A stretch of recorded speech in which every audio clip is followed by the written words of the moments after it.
You know the vibes. Welcome back to a very special episode of the Hoop Genius podcast, brought to you by NBA 2K24. Myself, Mamutsi, alongside me as always, the three-time NBA champion, BJ Armstrong. But we've got a very, very special guest joining us on today's show. You know, we've been trying to get hold of him for a while, but he's been very busy over the last 20 plus years running things in the NBA. You know, most recently he was with the Knicks, turning them from, I'm not going to say what we thought of the Knicks about 10 years ago, but now they're a pretty competitive team. You know, he was part of the Pistons organization that won the chip in 04. He's been key in so many NBA front offices. He's obviously also from BJ's hometown. So I got to say, what up, though, to Mr. Scott Perry. Thank you for joining us. Hey, you sure you haven't been to Detroit? I'm trying to get the honorary citizenship. Sounded pretty good with that. I'm trying to get the honorary citizenship because I talk to BJ every day. I feel like I'm basically half Detroit now. So we here. Scott, how are you doing, man? Oh, I'm doing great, man. It's a pleasure to be on with you guys. I really appreciate it. Looking forward to spending some time with. Great to meet you, Mo, and always great to see my close friend and a whole lot of other things to me. He's like my brother. So I'm just been so proud of him. And, you know, we've come up together, been through a lot, and we're still going, still standing. So it's great to be here with you and BJ. Well, it's always great to have Scott on. And to our listeners and viewers here, Scott and I grew up together in Detroit. So we spent a lot of time together talking basketball, learning the game together, playing basketball. And here we are now talking I was thinking this morning, I was like, we're on a Zoom call. It's a lot of things you and I have done together, but I never imagined 30 years ago that we would be talking basketball on a Zoom call. And this is odd feeling because I was like, wait a minute, we're so used to being together in person talking, or if we're talking on the telephone, but on Zoom. And you know, it was funny this morning. I got my early morning workout in. I must tell you that you know. Yes. You beat me again. You beat me. He's the only man that beats me to that gym. He does it every day. And I got a full sweat on, and I had on my Saint Cecilia t-shirt. Oh, I thought I knew I was coming on the show. I had the Saint, and I got a good extra sweat, that kind of Saint sweat that you and I know all too well. So Mo, just to give you a little reference, Mo, Saint Cecilia is a famous gym in Detroit where every player that has come up through the city of Detroit, from Dave Bean on down, right, as far as professional basketball, comes to the Saint Cecilia gym, the Saint, as we like to call it there. And Scott, that's where we cut our teeth. That's where we learned the game, playing, competing. And from Scott, myself, one of our other good friends, Fred Cofield, but everybody, Dave Bean, Derek Coleman, Jalen Rose, every player from Detroit, Magic Johnson, all these guys used to come to the Saint and play. And that's kind of where you learned and you really got your credibility, as you kids say, the street cred, right? That's what we were doing. You played there.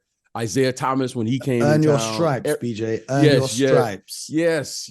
So the Saint is what we do, and where we all learned how to play.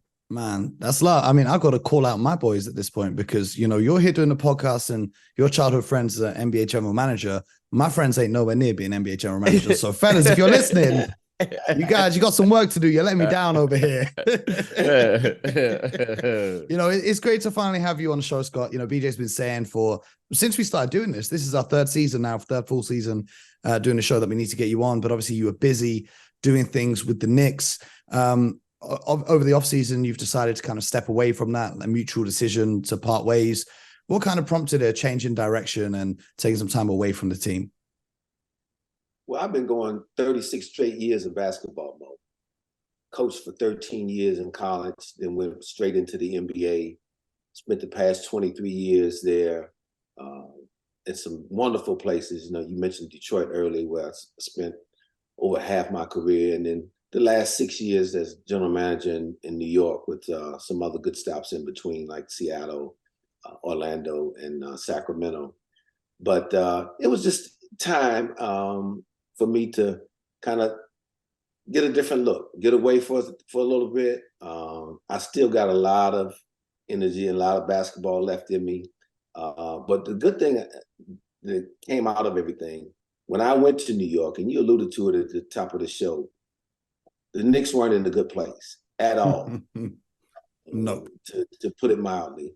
And I feel really good after being there 6 years that upon leaving, it was a good time to leave because I think the team is in a good place. It's stable. We just made it to the second round of the playoffs, have been to the playoffs 2 of the last 3 years. So it left it in a good space, and it was a good time to move on.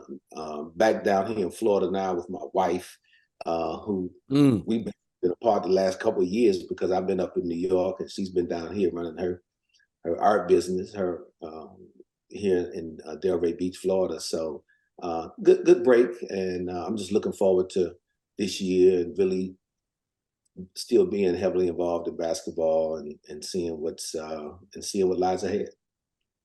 You know, Mo, and just sort of catch you up to speed, Kimberly Perry, Scott's wife, and I, a little sidebar, we attended a basketball camp together. My very first basketball camp at St. Cecilia was with Scott's wife, Kimberly Perry.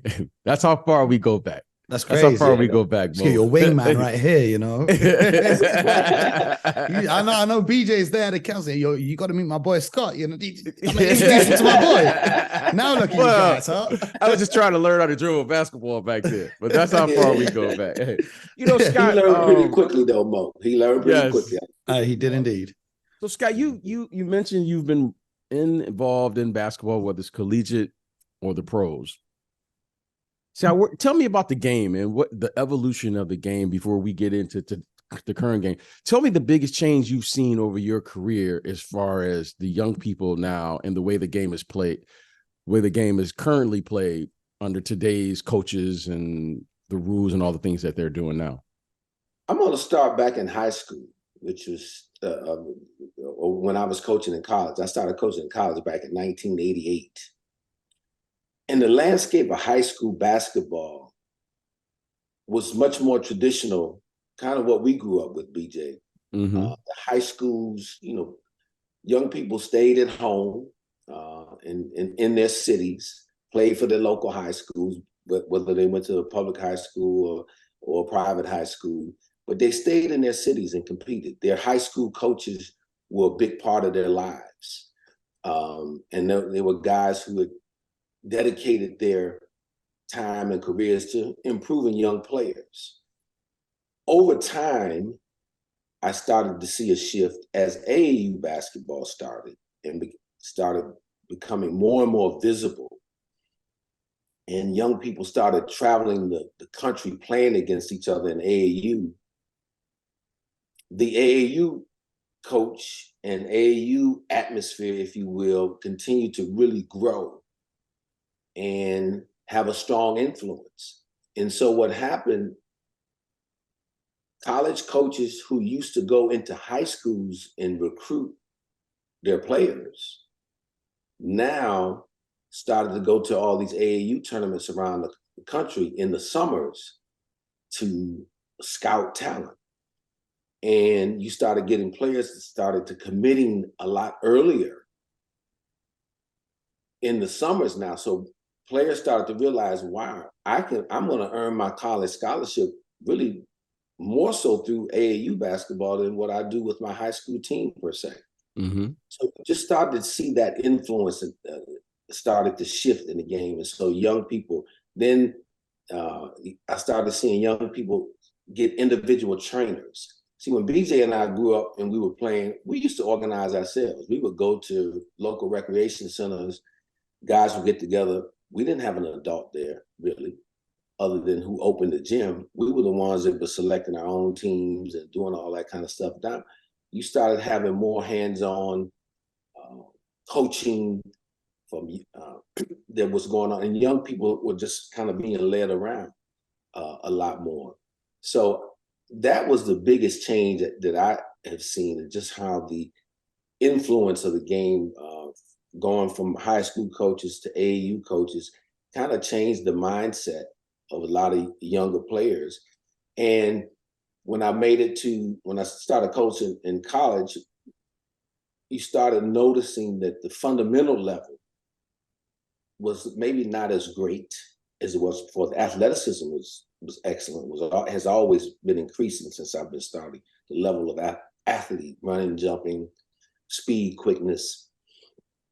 But what I started to see in the pros, when I started in the pros in 2000, where we were getting players who had played 3-4 years of college basketball, that suddenly started to shift as guys started coming straight out of high school and then the one and dones. So now you were getting a less mature person, not just even mature basketball player, but you're getting a less mature person. So you were kind of having to, it forced you in the NBA to create a development system, if you will, that kind of was somewhat like college, because guys were skipping steps. See, when BJ entered into the NBA with the Bulls, was that back in '89? But he had spent 4 years in college, and the majority of the draftees coming in the league had played 3 or 4 years of college. So they had gone through a lot of the growth and development, not only as a player on the court, but as a person off the court, being away from home for a long time, and just having to make decisions for themselves. Well, now what you see, guys are coming after a year in college, and they're just, they're not totally equipped for life yet, but you're giving them a handful of money and you're expecting them to be professionals. So we're fast tracking that growth and development. And I think that's been the biggest change I see. So now, as I watch the game, and I don't want you look, there's tremendous talent, there's great talent. It's just not quite as mature every night. And again, it's almost impossible for it to be because, again, guys have skipped the level of play and training, only having 1 year at the collegiate level, or in some cases, none. And now, I think once they've been in the league 3-4 years, now they have attained all of that knowledge, experience. Then you start to see a more finished product when that player reaches 23, 24 years old. Yeah. I mean, when you're a general manager now in the league, how do you evaluate all of this? Because with the Knicks, you guys picked up Kevin Knox, who was the youngest player in this draft class, and his career hasn't panned out quite the way the expectations were set for him. But then you look at some of the other guys, you found Mitchell Robinson in the second round, you got Obi Toppin, you got Emmanuel Quickly, you traded for that pick, RJ Barrett, who have all been great, compared to what a lot of people expected for them. So what do you really look for when you're part of that front office making those decisions on draft night? How much does the lack of experience weigh in versus the potential of what they could be if they develop the right way? Great question. It definitely weighs in. I think the big thing that the big thing that I look for was what the sphere of influence was around that player. What was his family situation like? Was it influential mom, dad? Was it single parent home? What did that structure look like? And were there other people involved that were going to be helpful in making the decision for them? Because when they're that age, when they're 19 years old, they're going to be leaning on somebody outside of your building. And you've got to find out just how grounded those people are as well as the young people. And they're going to be messaging what you want to have messaged to that young player so that he can grow. You mentioned Mitchell Robinson. Mitchell Robinson is a great case study in what an organization can do to help a young man who maybe didn't have the stable upbringing that some other kids did.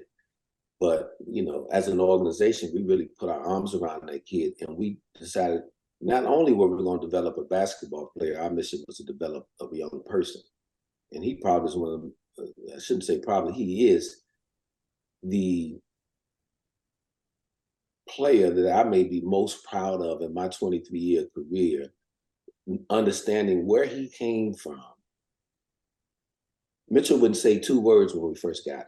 And when we, now he was hosting, at one point in New York, he was hosting his own little segment on Knicks Live, where you couldn't keep it quiet. And so to see that growth, and he's been the starting center for the last 5 years. So he's become a great story. You talk about R.J. Barrett. One of the big things that we said about R.J. Barrett, his circle was so professional, so tight. Mom, dad, he had a business manager, and he was not trying to, and his agent, they kept a very tight circle. He was very focused, a tremendously hard worker, all of the background, and that's a big thing that all teams do, and as you really dig into the background of these young people. And it was consistent from the time he was 12 years old, people that we talked to, just about his approach, his seriousness. I mean, he was a young professional. I'll never forget when the lottery in Chicago that year, we went into pre-draft camp, and we ended up with the 3rd pick. He and his agent showed up in my room the next morning to meet with us at 8:30 in the morning, and RJ was dressed in a suit. And that said a lot to me about who he was and what he won me over at that point. I mean, I had been watching him play basketball, but for a young person to have that wherewithal, wanted to meet that early and expressed a strong desire to be in New York. And because that's the other thing about drafting players in New York. There is a lot of extra things that you need to be pressure. Just a little bit. Just a little bit. It's a little bit, and so everybody can't play that. And so it's important, I mentioned Mitchell because, Mitchell was able to really function there because he's oblivious to the outside noise. Mitchell's really a young country guy, and he wants his space. So he wasn't someone that was attracted necessarily to the bright lights. He just needed a stable organization and stable people around him to help him grow and teach him how to become a professional. Same with RJ. I mean, RJ has a strong unit around him so they can keep him grounded, because it's easy for somebody to get caught up in the bright lights of New York. So you have to consider that. That was the extra layer for us. After we evaluated the young guy's talent, his character, we would always ask the question, can he make it in New York? Can he function in New York?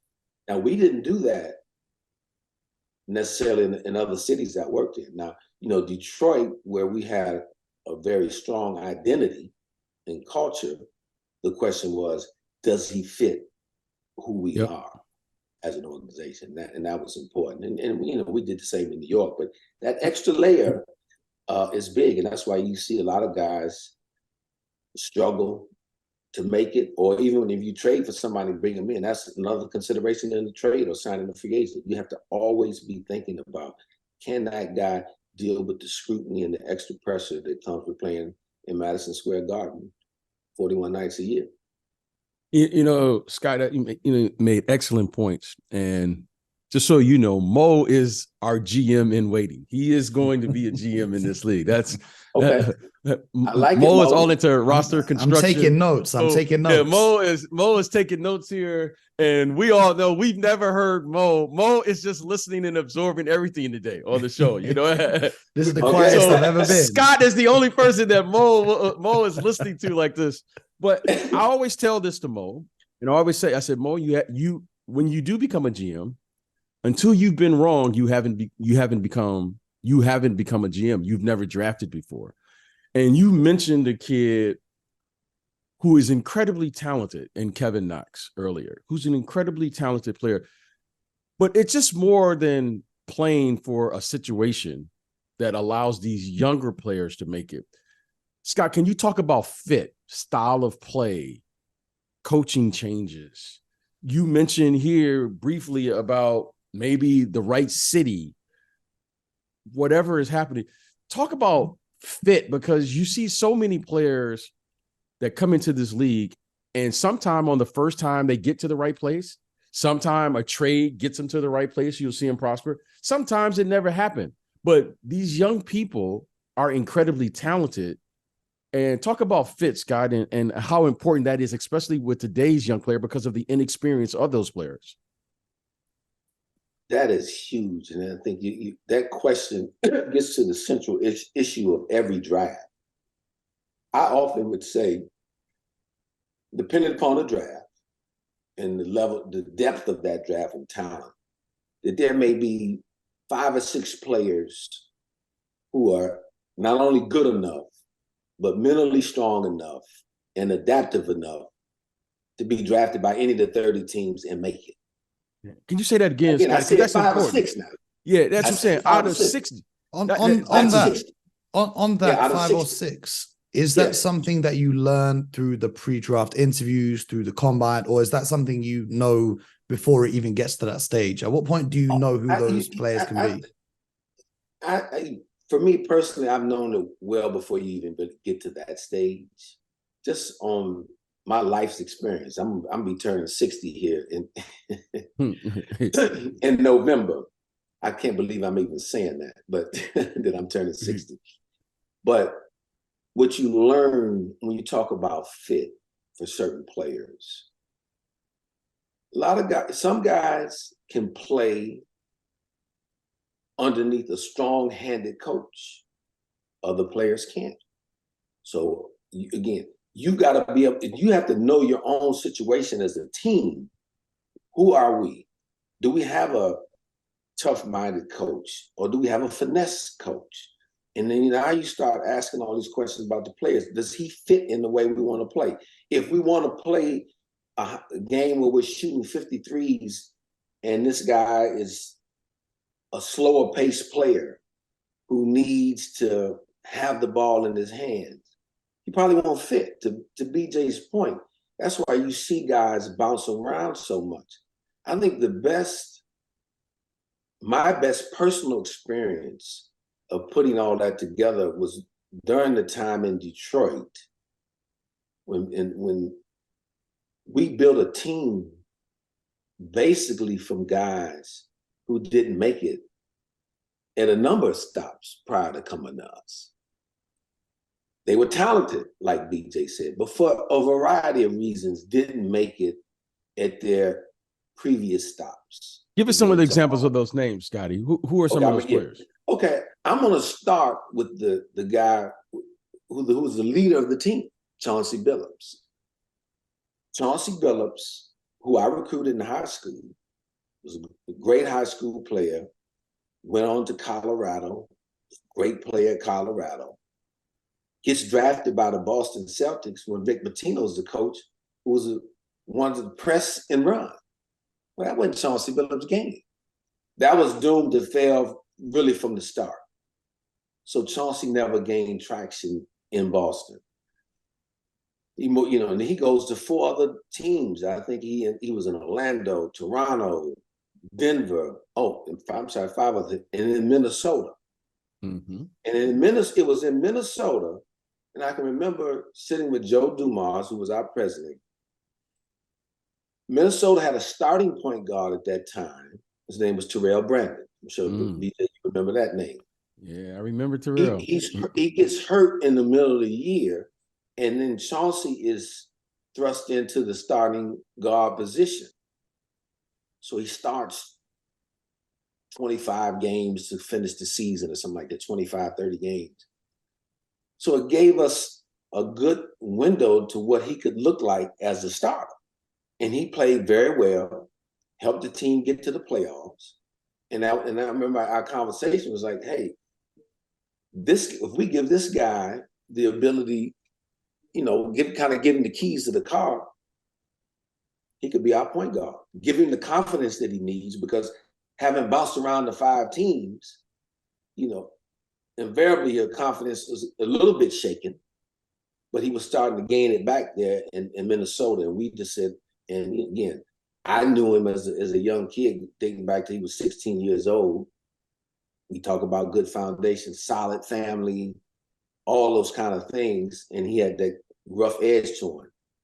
Other guys on that team, Ben Wallace, who was the heart and soul of our team, he was counted out from the very beginning. You go all the way back to when he was playing in junior college at Cuyahoga Community College in Cleveland.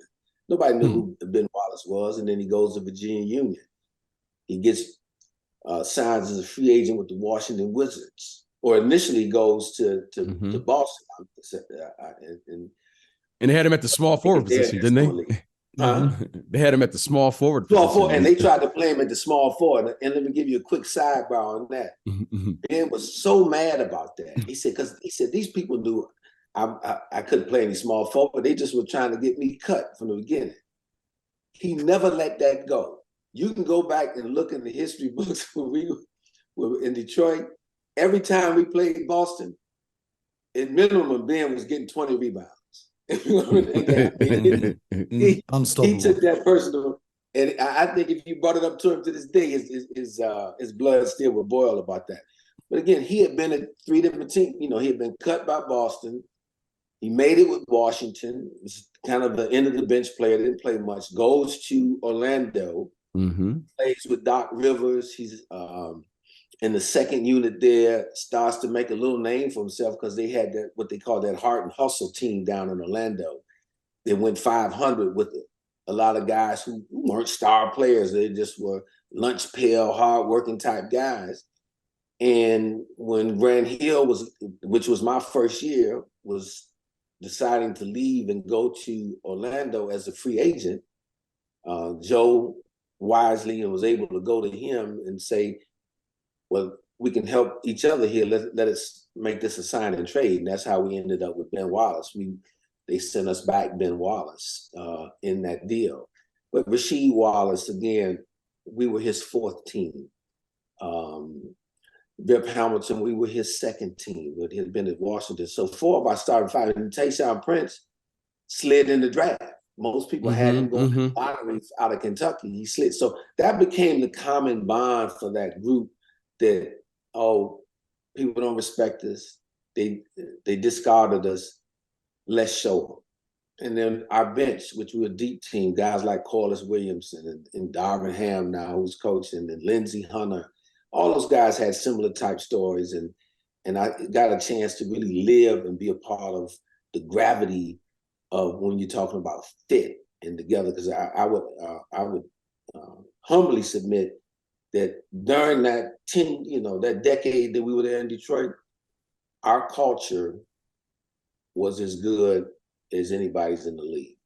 And our identity was very clear. I think us, Miami, San Antonio during that era, and then, the Lakers are always the Lakers and the Celtics are always the Celtics. They pretty much always stay true to who they are as well. Yeah, culture and fit are absolutely huge points. You mentioned some of the coaching stuff, and I wanted to get your perspective on the coaching side of things. Most recently in New York, you guys hired Dave Fizdale, and things didn't quite work out as planned. And then you went and got Tom Thibodeau, who immediately was coach of the year, had you guys back in the playoffs. At the time, I remember BJ and I debating. BJ was really, kind of hyped for Coach Tibbs to take that role. I thought, my perspective was he's more of a leader for veteran teams, and you guys were quite young at the time. Obviously, this is why you're the GM, and I'm still learning because it's worked out very well. So I got to hold my hands. BJ, I keep the receipts for everyone. I keep the receipts for myself too. Don't worry, right? But what were you looking at in that process of Coach Fizdale is a hugely talented coach, but it just wasn't the right fit? What were you looking at when you were looking for a new coach to kind of bring someone in and steer the path with your organization of the Knicks? Again, I'm going to go back to what we were talking about a little bit earlier.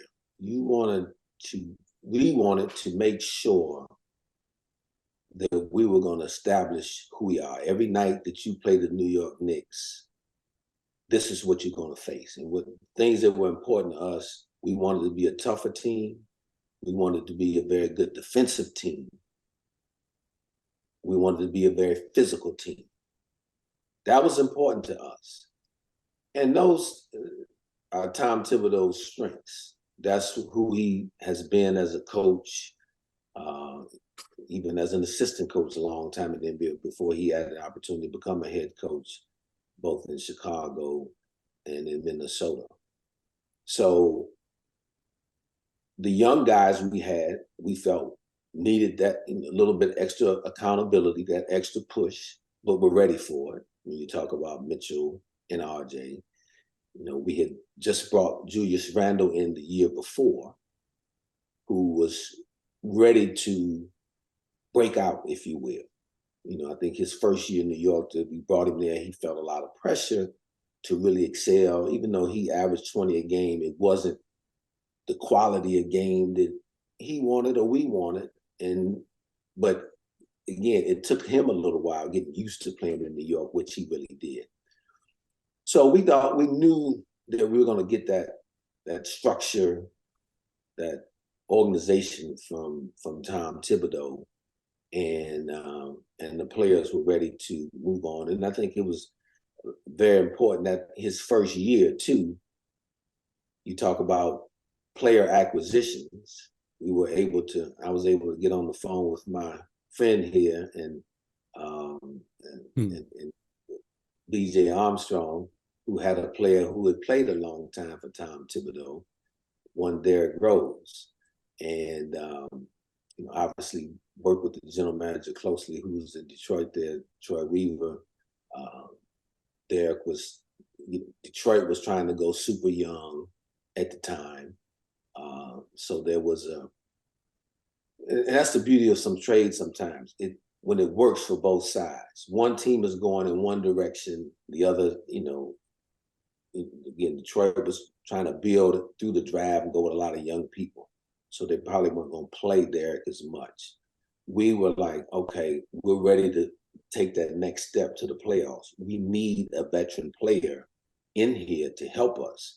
Because to your point, we had good young players who had gained some experience, but there's nothing like having a guy like Derrick, who played for Tom Thibodeau, and it was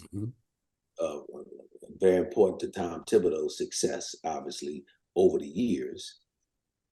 And B, that could help the young guy, show the young guys the way, if you will. Derrick had been in a lot of playoff battles, so he understood what it took. And immediately once we made that trade, his presence in the building, even before he took a first shot, even when he came into the building, it sends a message to your team that, okay, we're about winning.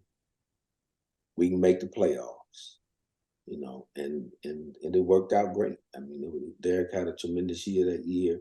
We went on a very good run, and we made it into the first round of the playoffs. We ran out a little gas in that first round, but it was still a very highly successful year. So that all happened into it. Mo, some years ago, I think I was at home. This is pre-cell phone and all of the things now. Okay, pre-cell phone. BJ, you're pretty much lifetime. Still pre-cell phone though. Yeah, I am pre-cell phone. I don't like technology, as Scott knows. Our listeners know. Scott called me and said, there was this young player he just saw. He said, man, I think I just saw perhaps one of the greatest, if not the greatest high school player of all time. And that name of Scott was Kobe Bryant. Kobe Bryant. I said, Scott, he can't be that good. Scott said, man, this is in Philadelphia. Young Kobe Bryant was at Laura Marion. Is it Laura Marion? Yeah, Laura Marion High School. And Scott was the first. This is before internet and all of that. He was the first person that told me that this young man was going to be one of the greatest players of all time. Some years later, I called Scott once I started working in the NBA, and I said, man, I just saw a guy, and his name was LeBron James. And I said, this guy, da. And now here we are, 21 years later. Yes. Now, Scott, you and I just saw this young man, Victor Wembanyama. No. I remember calling BJ Armstrong saying there's this kid in France 3 or 4 years ago, before everyone. Just I'm gonna put that in there too. Yes. Mo said it. But Scott, from a league perspective and all of the thousands of players you've scouted, share with us, Scott, what makes these prospects and what you're looking for, what the league is looking for, and then give us your insight, as much as you can share with us, on what do you think Victor Wembanyama is going to be in the NBA? Great questions. Let me add a little, before I go into detail, I might add a little color when I first told BJ about Kobe. BJ was, I believe, getting ready to get married. I met one of his friends, Terry Porter, who was playing in the NBA at the time, and he came in town for the wedding, and the three of us were going out to golf. Now, this is my first time meeting Terry. You know, BJ's telling Terry, you know, this is my man, Scott, he's from Detroit, blah, blah. And I'm sitting in the back seat of the car too. And somehow we started talking about basketball. And I told him, I said, there's this young man who's 16 years old. I said, he's the closest thing to Michael Jordan that you may see. Said, the car stops. I said, and so I see the two of them looking at one another like, you know, like, man, what's the matter with your boy in the back?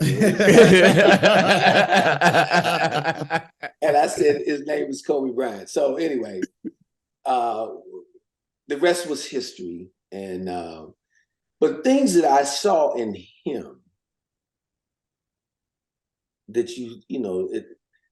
sometimes there's a quality that the way a person carries himself, an intangible that you can't quantify with numbers. I went and watched Kobe Bryant, the high school summer league game in Philadelphia. I'm sitting next to his father. Kobe's high school team, granted, may have had one or two Division III prospects on his team. He was not, and they ultimately went on to win the state title. They were playing against the top team in the city of Philadelphia. As what BJ knows, that, you know, Philadelphia, great basketball out of there. They had at minimum 4, maybe 5, mid to high Division I players on that team. Kobe's team is supposed to get destroyed in this game when you just watching the warm-ups and the early part of the game. I watched this game in the middle of the game. Then the next thing I hear, his father is yelling all these things out in Italian. And then I'm seeing all these adjustments. So I'm saying to myself, here's a kid playing this high pressure game. Kobe ends up winning. He had like 48 points in the game. Nobody could stop him. And he was processing a second language during all this time. And that was he and his dad's thing at that time. And then after that game, my experience, most high school guys were gonna go out with their friends and hang out and have fun and, you know, see you at the gym the next day. Said, Coach, you know, we're gonna run home, grab something to eat, but you're welcome. We're going to a gym tonight to work out about 11:30. You're welcome to come over and watch us work out. And I said, that's unique. For a high school kid, that's crazy. That passion, that, I hadn't seen or heard of that very often.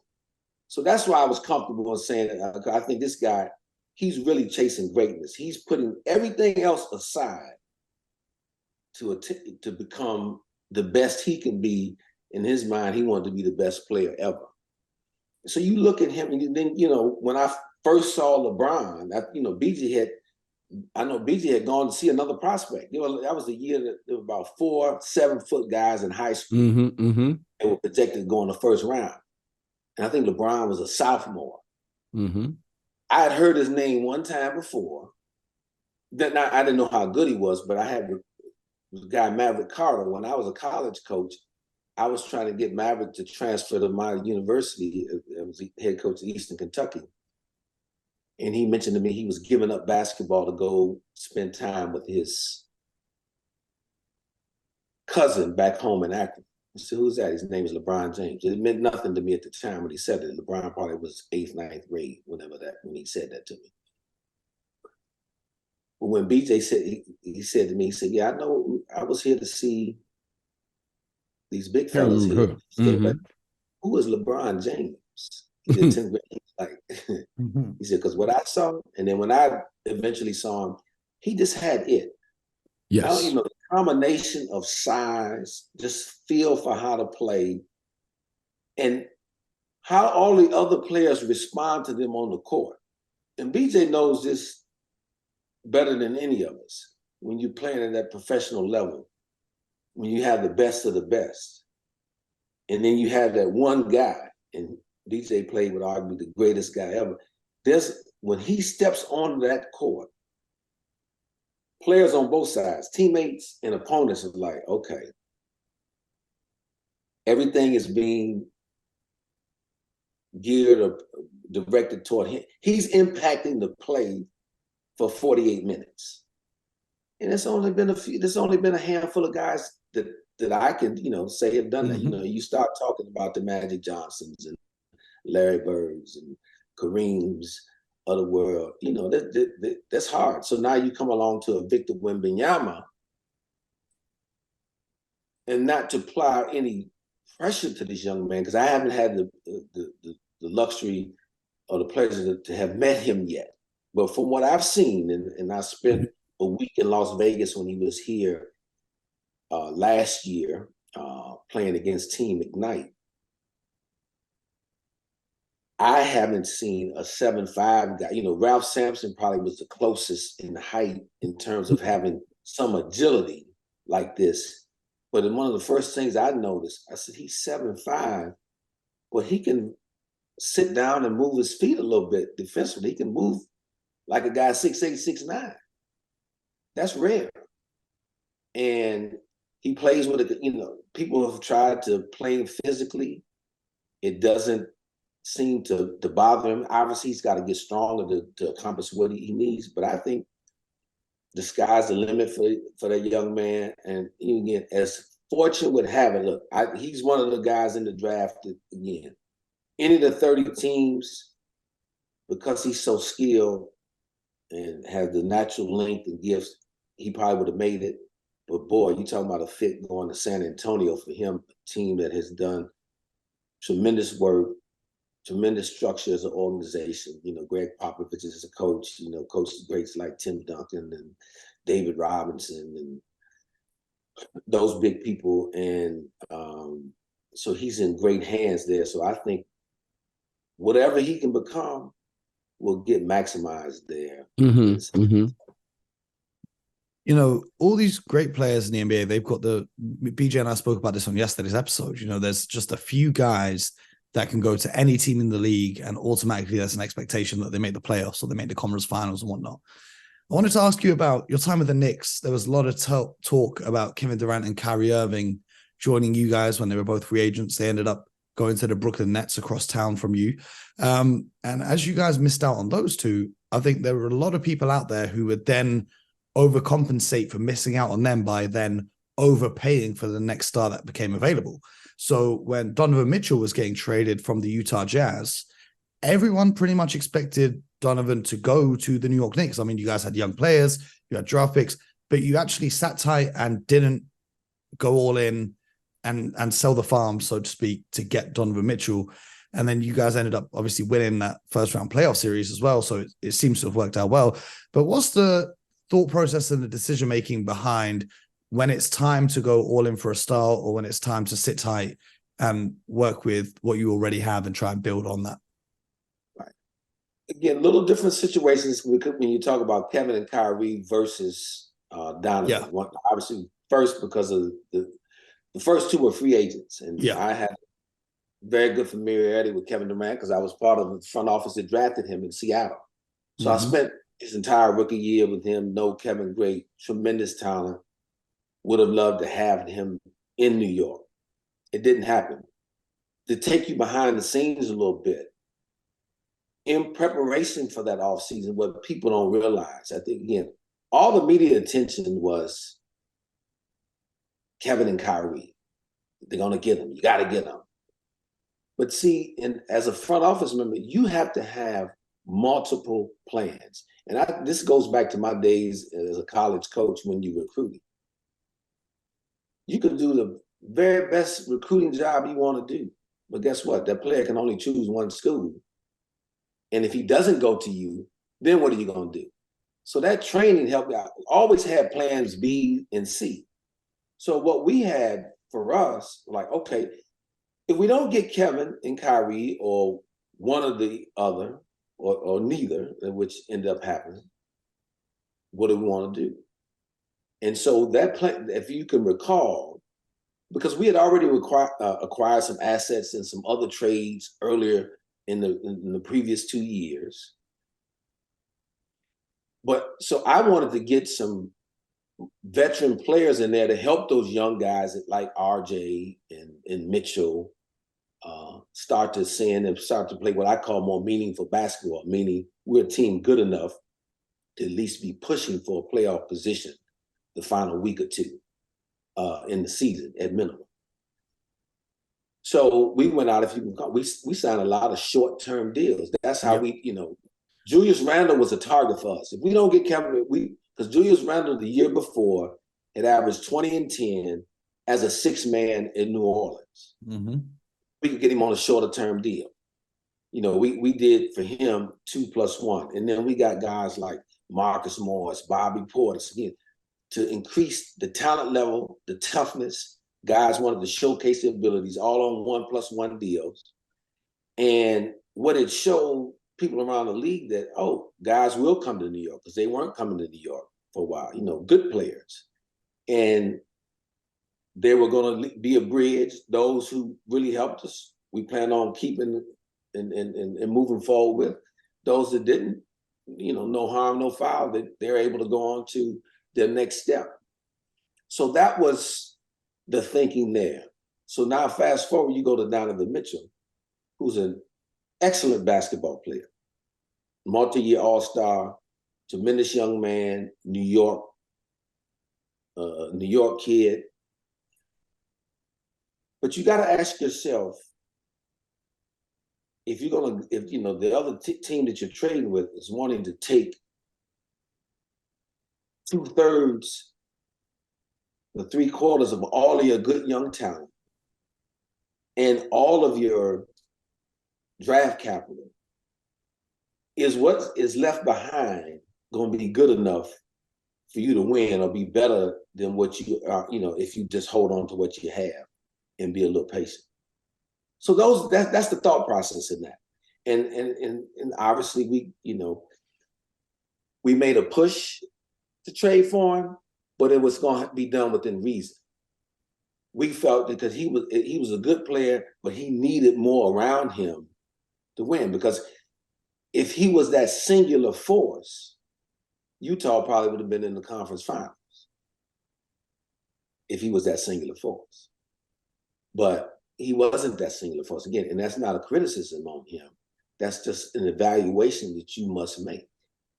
And those are the tough evaluations. Again, I know the fan base, a lot of times people want names, but I'm here to tell you, and maybe my thinking is a little bit skewed by my experiences in Detroit all those years because we won, quote unquote, with no names. But people forget, we went to 6 straight conference finals, 2 finals in a row, and won a championship with no names. We beat you with depth, and they were very talented. I'm not saying that you can do that every single time. Look, would you love to have a Giannis or Jokic? Yeah, that may make life a little easier to build around, but it's not the only way to build and win.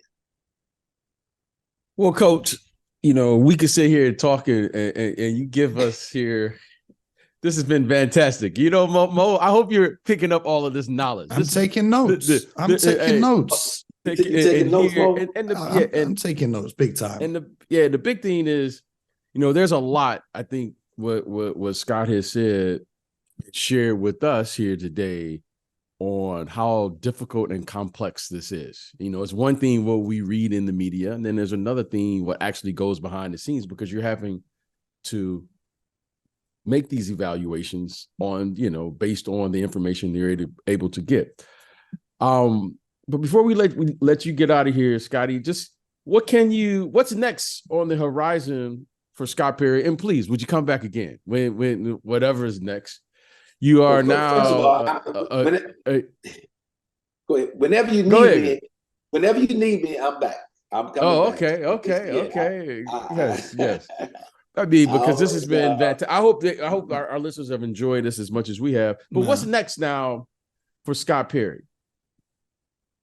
Again, I'm gonna use this year to be, remain very visible in the NBA world, if you will. What that's attending games, talking to people in and around the league, doing podcasts, doing a little television. So that's what's next for me. And as I figure out and look at the landscape of the league, and you know what else I'm going to do this year? I'm a big person on self-reflection. We talked about it earlier, and again, you haven't been a GM until you've made a mistake, right? And raise your hand in front of everybody, and most importantly to yourself, hey, I could have done this better, that better. So I want to make sure that I do that during the course of the year as I observe the action that's going on, and it will, I'm sure, stir a lot of memories for me to say, you know what, well, if I could go back in time, I would have made this deal versus that deal, or maybe drafted this person versus that, or maybe it was just something internal in the building that you want to get better at. Look, you never stop learning. Just because I'm turning 60, I do not have all the answers. So I'm going to be spending this year getting even more answers. So if an opportunity doesn't present itself next season to be able to lead a franchise again, I'll be more than ready to do that and be even better prepared to do that. So that's my 2023-24 season. Well, if you want all the answers, you can come here, because we have all the answers here on the podcast between Mo and myself. We have all of the answers here. We're never wrong. We never lose a game. And we're just here to tell you, you know what is this guy doing? So we have all the answers here. So you're more than welcome to get that. But I'm going to tell you this, in all seriousness, you've been a life friend, not just a friend. You've been a life friend for me and my family. And I get a chance to meet, just like yourself, to meet all of the people in this NBA world. The league needs you. The kids need you. This business needs you. And I can't be happier to call you not a colleague, but a friend, a true friend. So we'll see you back in the NBA somewhere. But I'm telling you, Mo, you can't learn from a better person. And this is the least I've ever spoken on an episode. Yeah, yes, I can't believe it. I don't. This is Mo's clone on the show today. I've never heard Mo. Listen. What I will say is, I appreciate you coming and sharing your knowledge, and I'm excited to see what's next for you. I know we've got a lot more to talk about. I know there's a lot of Dallas fans out there and a lot of New York fans out there who want to hear us talk about Jalen Brunson. So if they want to hear that, they got to subscribe to the show right now on Apple, Spotify, YouTube, so that they can hear part 2 when Mr. Scott Perry comes to join us for a second time. There's a whole lot. I've got a whole list of about 1,000 questions that I want to pick your brain on. But I love the tease. That was awesome, man. I'm a professional. He's the king of the. Now Mo is the king of the transition. You see, when I become a GM, no one's ever going to have done a press conference like me. They ain't ready. I'm a controlled media. I'm gonna have them on strings. Can we make it when you become a GM, and whenever that is, you give me a call and let me consult for you. Let me 100%. 100%. Do that. That goes without saying. You and BJ could be my right-hand man right there, you know? And then don't worry, if it all goes wrong, I'll take all the blame. Don't worry, I got you guys. And just in closing, I just want to say to you guys again, I appreciate Mo. It's been great getting to know you via Zoom. And I look forward to meeting you in person at some time soon. And BJ, you know, the words you said a moment ago, all of those sentiments are the same coming from me. You have been, like I said, such a special friend, and you and your family, just the learning, the togetherness, through ups and downs. I know I've always been able to count on you. And like you said, it goes, you know, colleague doesn't even do that any justice. Right. You're talking about true friendship, and we don't get that often in life. So I feel blessed and lucky that you are that and have been that for me and will continue to be that. And I will continue to be that for you. So again, thank you so much, and wish you guys nothing but the best. That's right. Basketball truly is a brotherhood, or sisterhood as well. Shout out to the ladies. But appreciate both of you guys. And I speak on behalf of all the listeners that we 100% have to do this again. BJ obviously here every day with us, blessing us and introducing us to his basketball family, people like yourself stopping by on the show. That's the Hoop Genius podcast. You guys listening can subscribe, Apple, Spotify, YouTube. Stay locked in because we've got a whole lot more coming this season. We're raising the levels. So there's only one thing to do. Make sure you get buckets.